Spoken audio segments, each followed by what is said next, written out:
O nosso tema de hoje é câncer de pulmão, uma neoplasia importante devido principalmente à sua frequência e à sua alta mortalidade.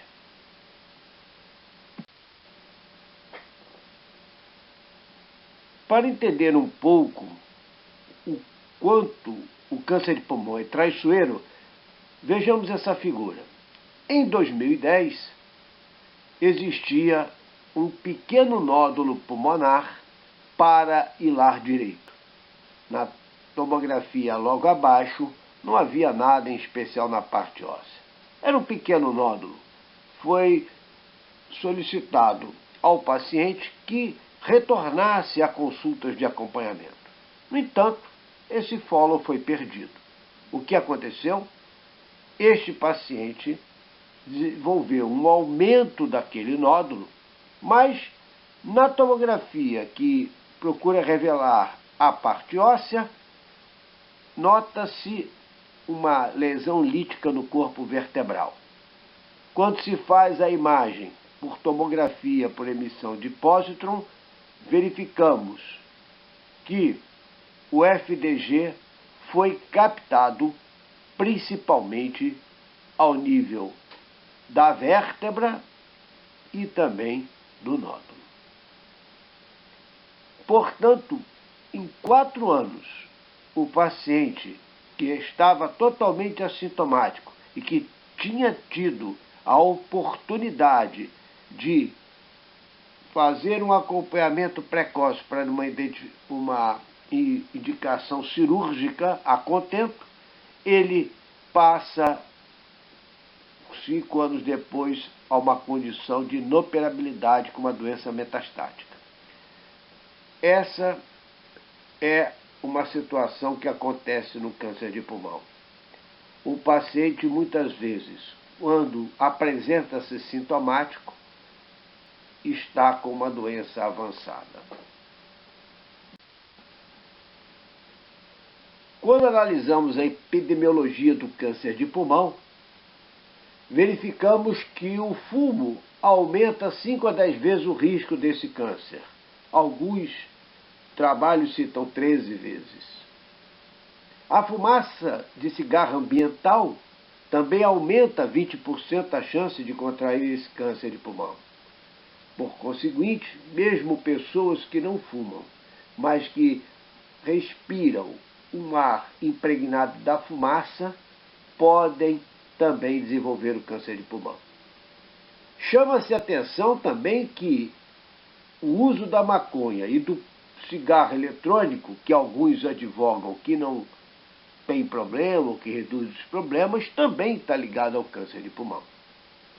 Outros fatores ambientais também interagem, ligados à poluição atmosférica, radônio, asbestos, diesel, radiação ionizante, são também elementos que podem favorecer o câncer de pulmão. Não somente fatores ambientais, mas também fatores pessoais podem ser identificados. Há famílias com maior propensão ao câncer. O próprio DPOC, por reter substâncias carcinógenas, fazem com que a incidência de câncer possa aumentar. E as infecções pulmonares, que deixam cicatrizes, roubam do pulmão a sua capacidade de metabolizar carcinógenos. Tudo isso pode contribuir para o aumento da incidência do câncer de pulmão. Quando analisamos as estatísticas de câncer que eram previstas para 2018, verificamos em homens que a primeira neoplasia é a de próstata e logo em seguida traqueia, bronquio e pulmão. Para mulheres, tínhamos a mama feminina em primeiro lugar, em seguida colo e reto, em terceiro colo do útero e somente em quarto lugar o câncer de pulmão. Quando percebemos as estimativas para 2020, também fornecidas pelo Instituto Nacional de Câncer, nós verificamos que a próstata continua em primeiro lugar, só que o segundo lugar foi atingido por câncer do colo e reto, ficando o câncer de pulmão em homens em terceiro lugar. Nas mulheres, o câncer de pulmão permanece em quarto lugar. Então, podemos chegar à conclusão que alguma coisa está fazendo a incidência do câncer de pulmão diminuir. E esta alguma coisa, provavelmente, são as medidas de prevenção do câncer de pulmão, principalmente a diminuição do ato de fumar, que vem sendo trabalhado há algumas décadas e já está começando a dar os seus frutos. Analisando-se a estimativa de 2020, fornecida pelo INCA, verificamos que nesse ano o câncer de pulmão, como uma taxa bruta, deve aparecer mais ou menos na faixa de 3.000 casos. Esses casos são 1.610 em homens e 1.320 em mulheres. Repare que isso é bem abaixo do câncer de mama e do câncer de próstata em números absolutos. Então vemos que essas neoplasias, próstata, mama e também colo e reto, são neoplasias que estão sendo mais frequentes que propriamente o câncer de pulmão de uma forma geral.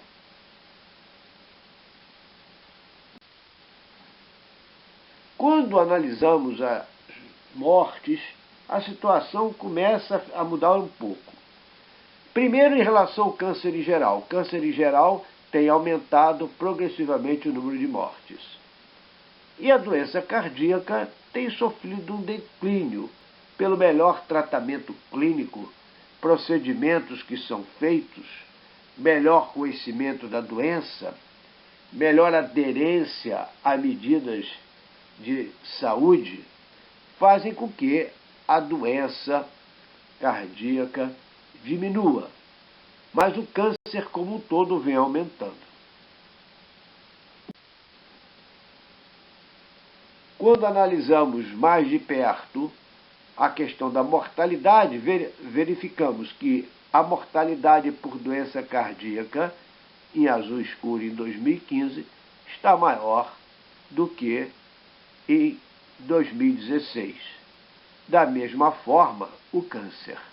Ou seja, está havendo uma diminuição de causas evitáveis de mortalidade, como é o caso da doença cardíaca e o câncer, já que muitos tipos de câncer podem ser evitados. E também os cânceres e as doenças cardíacas estão sendo melhor tratadas. No entanto, se vocês olharem curiosamente nesse gráfico, verificamos que a doença de Alzheimer, por exemplo, está aumentando. Ou seja, doenças degenerativas da terceira idade, elas vão progressivamente assumindo uma causa mais importante de morte, como também é o caso da síndrome da fragilidade, que vem progressivamente também aumentando. Mas se nós verificarmos agora as mortes por câncer, aí nós vamos entender o porquê dessa aula. Repare que câncer de pulmão ocupa nos Estados Unidos 28% da mortalidade por câncer. E ele tem uma mortalidade maior do que a soma do colo e reto, mama e próstata juntas. Dessa forma, explica-se o problema dessa doença. Ela, apesar de ser um pouco menos incidente do que essas, próstata, mama, colo e reto, ela mata mais do que a soma das três. Então, é extremamente relevante o estudo do câncer de pulmão. No slide anterior, vimos que o câncer de pulmão é extremamente relevante em termos de mortalidade. Vamos verificar a situação mais recente nos Estados Unidos. Em 2019, se estimam 174.650 casos de câncer de próstata, o que corresponde a 20% do total dos cânceres em homem. Já o câncer de pulmão está na faixa de 13%. Nas mulheres, nós temos que o câncer de mama está sendo esperado na faixa de 30% dos tipos de câncer, e o câncer de pulmão em 13%. Primeira coisa que nos salta aos olhos é que nos Estados Unidos, e essa tendência está existindo aqui no Brasil também, o câncer de pulmão em mulheres está aumentando. Elas estão praticamente semelhantes ao homem. Esse é o panorama em casos estimados. Vejamos agora o que acontece com as mortes estimadas. Em 2019, o câncer de pulmão e de brônquios está com uma mortalidade prevista de 76.650 casos, e em mulheres 66.020 casos. Ou seja, quando se fala em mortalidade, o câncer de pulmão assume a liderança. Então, a situação permanece. O câncer de pulmão ainda é um grave fator de mortalidade em câncer. E ele tem uma condição especial.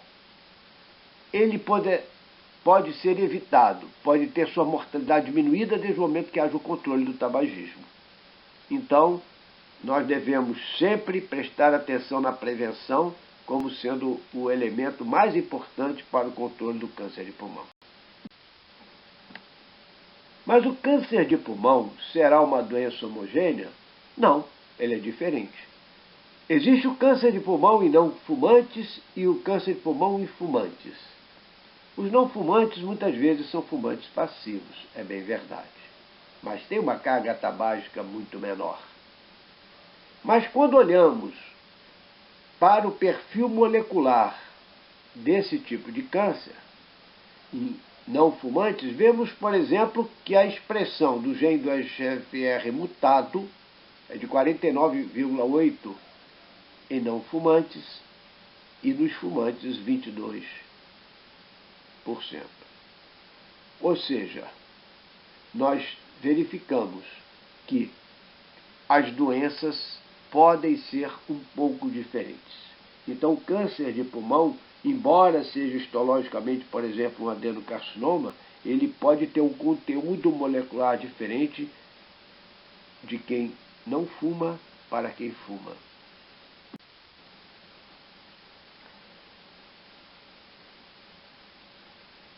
Um outro aspecto importante é a questão da diferença do câncer do pulmão entre homem e mulher.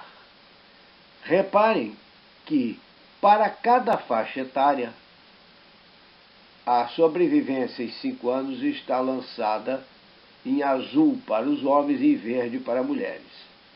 E verificamos que as mulheres, em todas as faixas etárias, têm uma melhor sobrevida do que o homem. Então, além dos tumores de quem não fuma ser diferente daquele que fuma, há uma diferença também entre os sexos. Então, vários fatores interagem em relação ao câncer de pulmão. Uma das explicações também da variabilidade, e aí já vou dizer individual, do câncer de pulmão, é a questão dos clones celulares que formam esse câncer. O câncer de pulmão não é uma doença homogênea, ele é uma doença heterogênea, porque como existem muitos carcinógenos no fumo, aproximadamente 100 carcinógenos existem na fumaça do cigarro, muitos tipos de mutação podem ser exercitados, porque os mecanismos de carcinogênese seriam diferentes e, consequentemente, há uma facilidade de um tumor ser heterogêneo. E essa heterogeneidade, ela pode ser intertumoral e intratumoral. O intertumoral é que os pacientes podem ter tumores diferentes. Hoje em dia a medicina tende a uma individualização. Pode ser que uma pessoa dos Estados Unidos tenha um câncer de pulmão diferente de uma pessoa da Ásia. Mas mesmo dentro do tumor da mesma pessoa pode ter uma grande variação intratumoral. Isto mostra o porquê que o câncer é uma doença complexa. Quando nós observamos uma massa tumoral, nós verificamos que uma mutação, e aí está revelada como uma mutação A truncal, pode acontecer precocemente, dando origem à célula neoplásica. Ela vai se dividindo, vai mantendo aquela mutação. Mas chega a um ponto que pode haver uma divisão para dois tipos de mutação diferentes. E esse tipo novo coexiste com aquela mutação truncal, ou seja, aquela mutação tronco que existia. Então, A proporciona B e C em termos mutacionais, mas A e B trafegam juntos e A e C trafegam juntos. Posteriormente, B pode originar dois tipos diferentes de mutação, D e E, que são mutações que são divididas por B. E você começa a ter a possibilidade de ter a mutação truncal a mutação B, que é a dividida, e outra mutação D.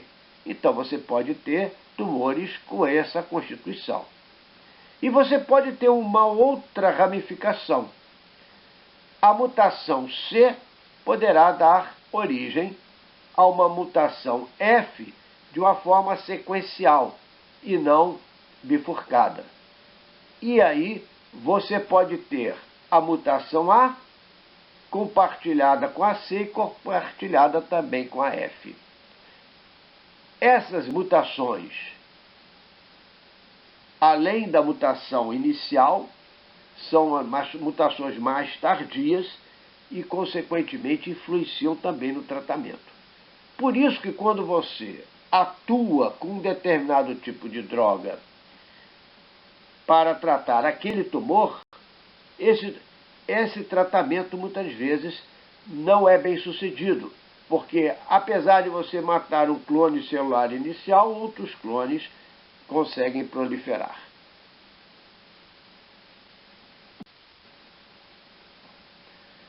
Mas falamos a vocês também que existe uma variação entre as pessoas e entre até regiões.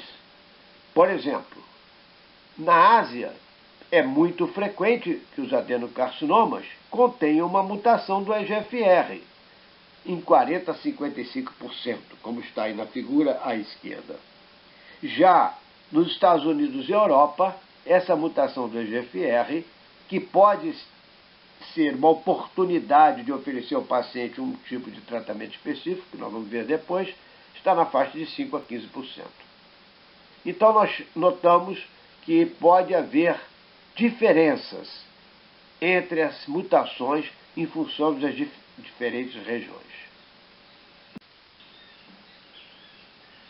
O câncer pulmonar na fase inicial geralmente é um pequeno nódulo que nasce no parênquima pulmonar. Esse pequeno nódulo progressivamente vai aumentando e, à medida que aumenta, tem a sua potencialidade invasiva exercida.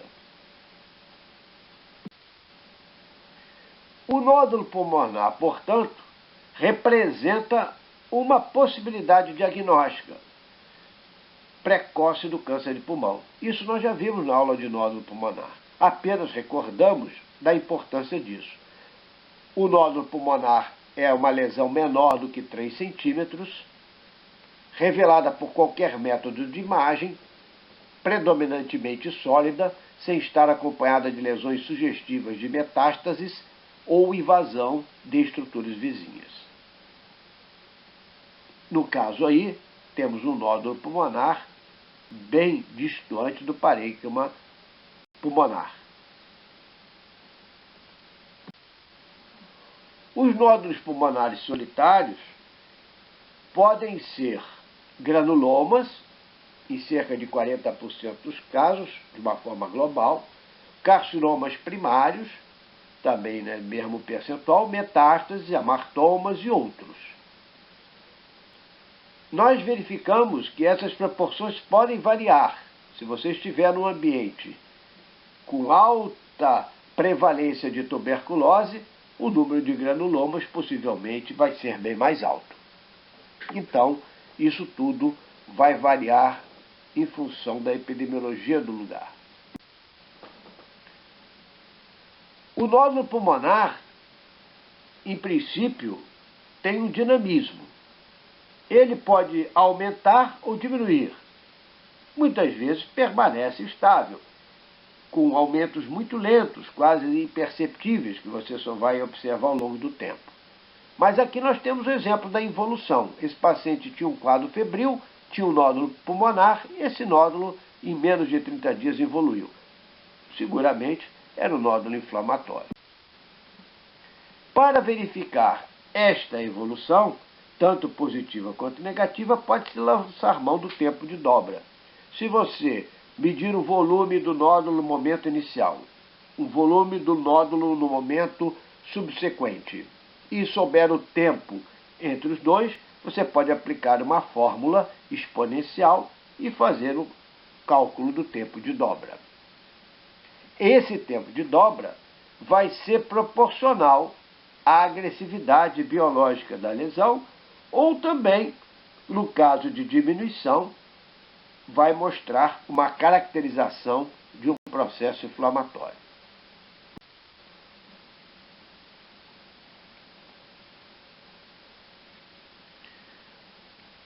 A proposição mais recente para nódulo pulmonar é se medir os volumes ao invés dos diâmetros, podendo haver também um curto tempo de observação e ele ser adequado também ao screening, que é o rastreamento do câncer de pulmão precocemente, que é um assunto que vamos ver mais à frente. E também pode ser uma medida da agressividade biológica da lesão. Então importa saber a evolução desse nódulo. Repare essa tomografia basal. Há um nódulo no lobo superior esquerdo no seu segmento apical. Esse nódulo pode ser decomposto e reconstruído na imagem, e aí nós temos esse nódulo medindo 240 milímetros cúbicos em termos de volume. Passado 3 meses, esse nódulo passou para 314 milímetros cúbicos. Nesse slide podemos ver, quando nós traçamos um quadrado, que o nódulo pulmonar aumentou nitidamente. E este aumento é compatível com um crescimento neoplásico. É um nódulo extremamente suspeito e tem de ser biopsiado. Em termos de textura, o nódulo pode ter 3 texturas básicas. Ele ser em vidro fosco, o chamado padrão G, em que o nódulo é delimitado, mas existe ainda uma aeração na imagem que permite inclusive ver vasos que estão dentro, no interior desses nódulos, ou em termos de projeção, projetados sobre ele. Existe outro padrão, que é o padrão misto, em que o nódulo em vidro fosco tem um componente sólido, e esse componente sólido, se ele proveio do vidro fosco, e normalmente é isso que acontece, esse nódulo sólido vai ser possivelmente um carcinoma. O outro padrão, que é um padrão comum, é o nódulo totalmente sólido.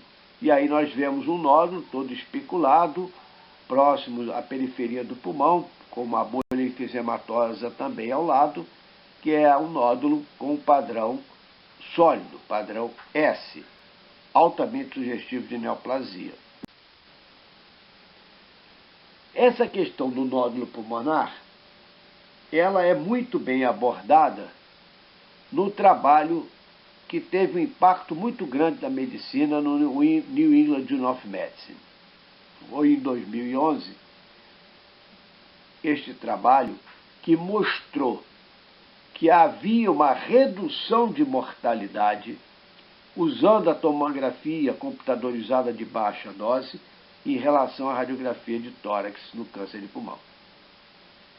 Então, quando pegamos um grupo que é de maior risco para câncer de pulmão e fazemos o inventário tomográfico, por exemplo, uma tomografia por ano, nós poderemos surpreender certas mudanças que denunciam o aparecimento de um possível câncer de pulmão.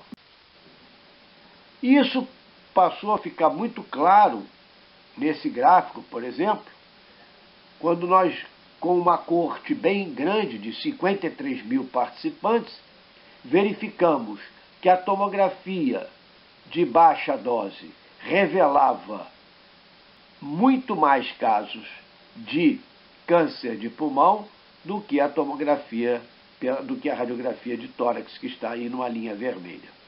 Então ficou bastante claro a capacidade maior da tomografia em relação à radiografia de tórax. Quando nós analisamos agora a mortalidade, vemos o inverso.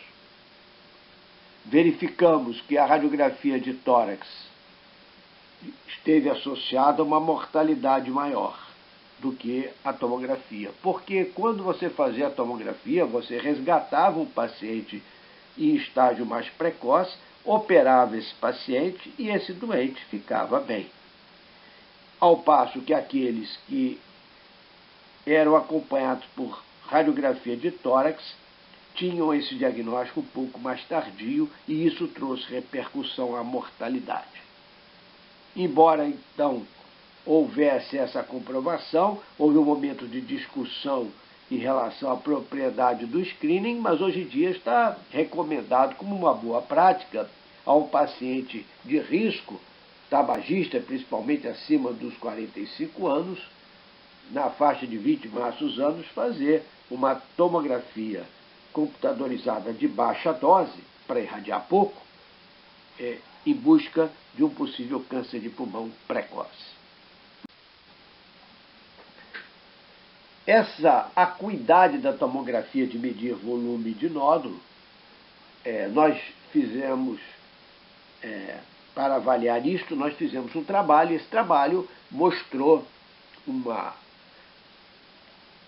relação melhor quando você fazia a medida direta do volume do nódulo pela tomografia do que quando você fazia a medida por parâmetros de medidas simples, calculando o diâmetro de forma geométrica. Por exemplo, se você calcular o volume a partir do diâmetro, você tem alguma correlação, mas a correlação tem um fator R 0,90. Quando você faz uso da volumetria pelo software, contando os voxels, essa correlação é mais próxima, ficando na faixa do 0,97. Aqui está apresentado uma série de tomografias que mostram o aumento nodular. Vemos na fileira superior que existe um pequeno nódulo em B, praticamente não visível em A e depois que aumentou em C. Esse intervalo de B para C é aproximadamente de 2 meses.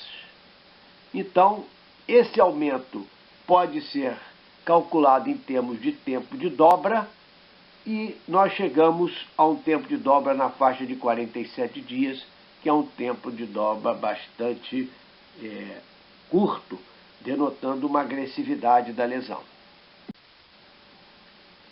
Por outro lado, este paciente tinha, em maio de 2007, medido por volumetria pelo software, nós tínhamos uma lesão especulada, o paciente tinha uma baixa carga tabágica de 5,23 ml. No entanto, no ano seguinte, ele já tinha 7,47 ml. Fazendo-se a conta do tempo de dobra, isso dava um tempo de dobra de 486 dias. Repare que ele é 10 vezes superior àquele mostrado anteriormente. Mas 486 dias é um tempo também factível para uma doença neoplásica. Embora você possa ter, assim como limite 450, você até mesmo nódulos com tempo de dobra até 800, mais ou menos, podem ser encontrados. Basta que eles sejam neoplasias de crescimento mais lento. Então, nós não bancamos, fomos fazer a cirurgia, retiramos esse nódulo era um nódulo benigno.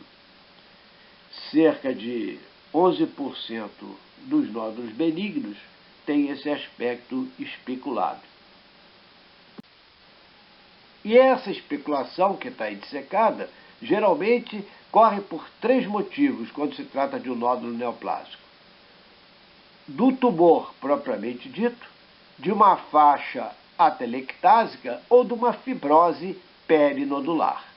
Então, é importante caracterizar que nem todas aquelas espículas traduzem processos malignos quando estão no entorno do nódulo suspeito de malignidade. Aqui também, essa montagem, onde nós temos uma tomografia à esquerda e um corte histológico do outro, mostra o que é o vidro fosco.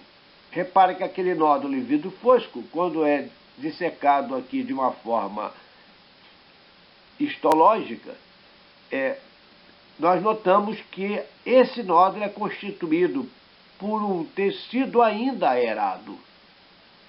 E esse tecido aerado corresponde ao árdeno do alvéolo, ainda existente, em que pese que esse alvéolo esteja atapetado por células neoplásicas.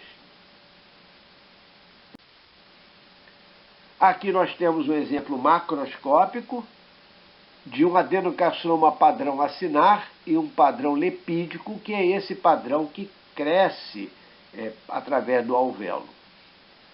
O padrão acinar está com a letra C e o padrão lepídico está no seu entorno.